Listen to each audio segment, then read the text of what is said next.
What's going on, you guys? It's VYBESZN Sports checking back with another video, and as you probably know, our channel just released our predictions for the projected starters for the Colorado Buffaloes. And despite the fact that video is primarily focused on offense, we had a lot of mixed reviews about the overall depth chart.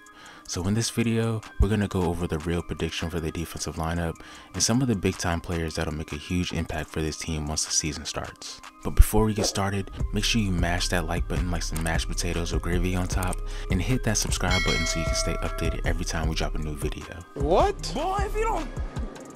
Bro, what are you talking about, man? But nah, for real, let's get into it. So like I said before, we just recently dropped our predictions for the projected depth chart on offense, and in that video, I told you guys to give your opinions and not hold back. And that's exactly what most of you did. But to me, that's the point of this whole channel. You guys giving your opinion gets the conversation going, whether good, bad, or indifferent. We want to hear what you have to say. So keeping that in mind, here are a couple comments that stood out to me and made me laugh. So you can definitely pause that and take a look at what some of the people were saying about the spoof defensive lineup. And all I have to say is, Got him!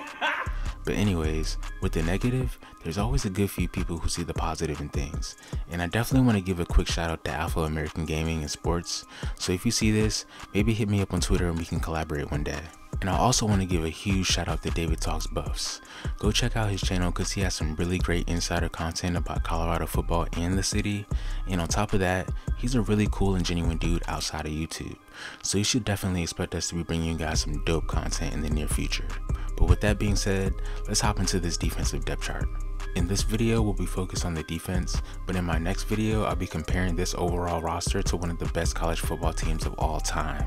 And I promise you'll fully understand the logic behind being second and third team, and that it's actually a good thing for this program. So stay tuned for that. But for right now, I made a few updates for the sake of longevity, because we really don't know who will start. We can only predict and project, so let's have some fun with this.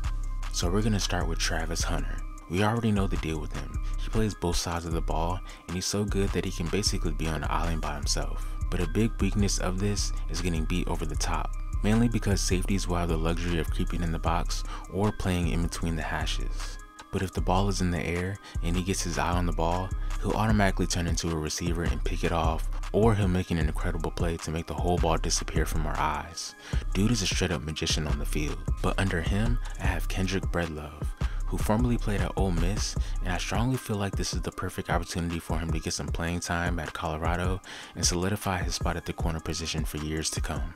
In the slot or nickel, we have Miles Slusher and Jaquez Robinson. When I watched tape on Miles, he was popping up everywhere on the screen, and he's not afraid of contact by any means. He really reminds me of a hybrid type DB linebacker because he can easily play near the line of scrimmage and disrupt the play. We also have Jaquez Robinson. Despite the fact he's familiar with the defense considering he came from Alabama under Sean Kelly, he still has to earn that spot, and I actually expect him to start in quite a few games this season. And on the other side, we have Amarian Cooper and Carmani McClain. Cooper came from FSU and he's a physical corner as well, but realistically speaking, this is his spot to lose because everyone is waiting to see what Carmani can do as soon as he gets to Boulder.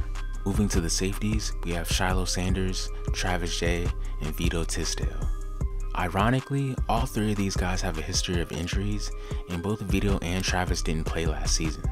I love all these guys' playing styles because they're all physical with a knack for headhunting, so it'll be interesting to see how this plays out. Shiloh has officially committed to Colorado, so the Headache Gang CEO is bound to be calling the shots in the secondary and also recruiting some guys to join their hard-hitting squad. At the strong safety spot, we have Trevor Woods. We also have my all-time favorite player, Cameron Silman Craig, and we also have Roger Ward on third team. Now hear me out. I really feel like being number 2 or even 3 on any position in this roster is a win, considering this team is so deep, and if anyone messes up, we have the luxury of kicking them off for a series because there's someone behind them who's just as good. I stand on Trevor Woods starting because he did earn his number for a reason, but at the same time, this spot is his to lose as well, because Cam is a real dog. All Coach Prime has to do is say, "Cam, go sick him," and he's on it. He'll probably come back with the dude's chin strap and take off his gloves in the pile too. But with that being said, Trevor is one of the best safeties in the country according to preseason rankings.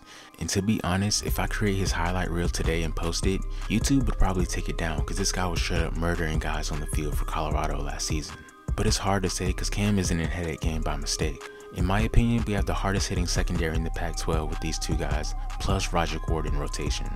So those guys on offense better strap their helmets up. It's a great problem to have with so much depth on the team, and I can't wait to see how Coach Prime figures this one out so everyone can be satisfied with their role.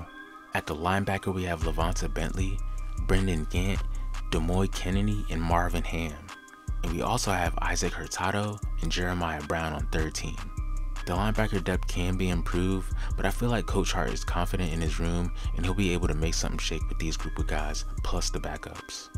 Now, for the most controversial part of the defense, we have the starting defensive line.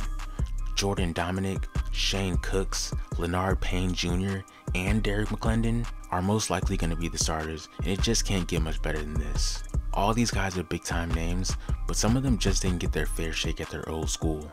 So I can't wait to see all these fresh bodies in and out of the game and how they fit into the new scheme.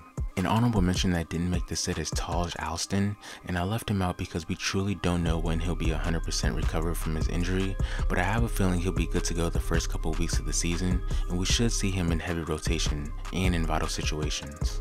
Key players to watch out for are definitely Kyrie Mans and Chance Main on the edge, as these guys may not show up on the stat sheet as much this season, but they can be disruptive in QB hurries and simply making it hard for the play to develop just based off of their effort.